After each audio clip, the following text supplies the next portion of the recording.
ஒரு ஊர்ல ஒரு நல்ல மனசுக்கார உழைப்புக்கார பையன் இருந்தான். அவனுக்கு ஒரு ரொம்ப ஒல்லியான பலவீனமான குதிரை இருந்தது. அதை அவன் ரொம்ப பாசத்தோட அப்பு என்று அழைப்பான். ஒரு நாள் கௌஷிக் அப்புவை கூட்டிக்கிட்டு ஊர்ல நடக்கிற பெரிய குதிரையோடும் போட்டி பார்க்க போனான். அங்கே போனதும் சில குழந்தைகளும் அப்புவை பார்த்து கேலி பண்ண ஆரம்பிச்சாங்க. இந்த குதிரையா ஓட போறது, இப்படி ஒல்லியா இருந்தா ஒரு சுற்றும் ஓட முடியாது. இத போட்டிக்கு எடுத்துட்டு வரப்போறியா? அந்த கேலி கௌஷிக்கே ரொம்ப காயமா இருந்தது. அப்புவும் அந்த வார்த்தைகளை கேட்டு தலை குனிஞ்சது.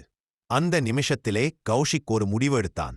அடுத்த குதிரையோட்டம் போட்டிக்காக அப்புவை நான் ஒரு சாம்பியன் மாதிரி ட்ரெயின் பண்ண போறேன். அவன் அப்புவை கூட்டிக்கிட்டு மைதானத்துக்கு வெளியிருக்கிற பெரிய பச்சை புல்வெளிக்கு போனான். அங்க தினமும் அப்புவுக்கு நல்ல உணவும் நீரும் ஓட்டப் பயிற்சியும் கொடுத்தான். காலை ஓட்டம், மாலை மெதுவேக பிராக்டிஸ். இதுக்கிடையே நல்ல பச்சை புல், தானியம், சில சமயங்களில் அப்புவுக்கு தினமும் அப்புவை தழையம் சொல்லுவான். அப்பு, நீ முடியும், ஒரு நாள் எல்லாருக்கும் நீ யார் என்று காட்டுவோம். நாள்கள் ஓடின. அப்புவின் உடம்பு ஒல்லி ஒல்லியாக இருந்தது. மெதுவா பலமான பழிக்குதிரையா மாற ஆரம்பிச்சது. கால்கள் வலிமை, ஓட்டம் வேகம், கண்களில் நம்பிக்கை ஒளி. இறுதியாக அடுத்த குதிரை ஓடும் போட்டி நாள் வந்தது. கௌஷிக் அப்புவின் முகத்தை கையில் பிடித்து சொன்னான், அப்பு, இன்று நாம போட்டியில் ஜெயிக்கணும் என்றில்லை. ஆனா நம்மை கேலி பண்றவங்க எல்லாருக்கும் நீ செய்ய முடியும் என்று காட்டணும். பந்தயம் ஆரம்பிச்சது. அப்புவோ ஆரம்பத்திலேயே சூடு பிடிச்சு ஓட ஆரம்பிச்சது. முன்னாடி சிரிச்சகிட்டிருந்த எல்லாரும் இப்போ வாயடைத்து பார்த்தாங்க.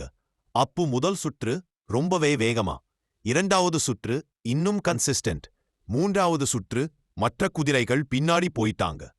கௌஷிக் முழுசா கத்துறான், அப்பு செல் செல். அப்பு கடைசி டர்னை லைட்னிங்கா கடந்து ஃபினிஷ் லைன் தாண்டிச்சு.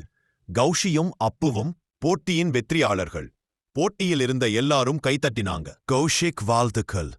அந்த நாள் கௌஷிக் அப்போட கதை எல்லாருக்கும் ஒரு பாடம். உன்னை நம்புற ஒருத்தன் இருந்தா நீ செய்ய முடியாதது எதுவும் இல்ல.